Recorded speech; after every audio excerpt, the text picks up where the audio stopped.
മലയാളിയുടെ തീന്മേശയിൽ ഏറ്റവും ഇഷ്ടപ്പെട്ട വിഭവങ്ങളിൽ ഒന്നാണ് ബിരിയാണി. ബിരിയാണി ഇഷ്ടപ്പെടാത്ത മലയാളികൾ ചുരുക്കമാണെന്ന് തന്നെ പറയാം. അടുത്തിടെ അംഗൻവാടിയിൽ പോലും ബിരിയാണി വേണമെന്ന ഒരു കൊച്ചുകുട്ടിയുടെ ആവശ്യം സമൂഹ മാധ്യമങ്ങളിൽ വൈറലായിരുന്നു. എന്നാൽ ഇപ്പോൾ ബിരിയാണി അരിയുടെ വില പോകുന്ന പോക്ക് കണ്ടാൽ ബിരിയാണി തിന്നാൻ കൈ പൊള്ളുന്ന അവസ്ഥയിലാണ്. കൈമ അരിയാണ് ബിരിയാണി ഉണ്ടാക്കാൻ പ്രധാനമായും ഉപയോഗിച്ച് വരുന്നത്.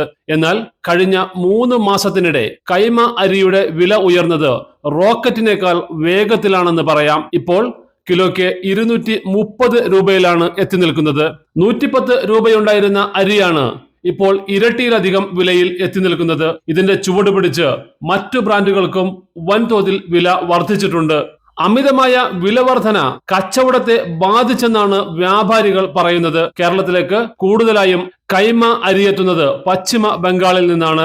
കാലാവസ്ഥാ വ്യതിയാനം കൃഷി മേഖലയിൽ പ്രതിസന്ധി സൃഷ്ടിച്ചതാണ് വില ഉയരാൻ കാരണമെന്നാണ് പറയപ്പെടുന്നത്. യഥാർത്ഥ രുചിയും ഗുണമേന്മയും ലഭിക്കുന്നത് വിളവെടുത്ത അരി 2 വർഷം സൂക്ഷിച്ചു വെച്ച ശേഷം ഉപയോഗിക്കുമ്പോഴാണ്. എന്നാൽ ഇത്തരത്തിൽ കരുതി വെച്ച അരി വൻതോതിൽ കയറ്റുമതി ചെയ്യപ്പെട്ടതും വില വർധനയ്ക്ക് കാരണമായിട്ടുണ്ടത്രേ. ബിരിയാണി അരിയുടെ വില കുതിച്ചുയർന്നതോടെ ഹോട്ടലുകളിലും ബിരിയാണിക്ക് വില വർദ്ധിച്ചിട്ടുണ്ട്. വെളിച്ചെണ്ണ വില വർധനയ്ക്ക് പിന്നാലെയാണ് കൈമ അരിയുടെ വിലയും കുതിച്ചുയർന്നത്.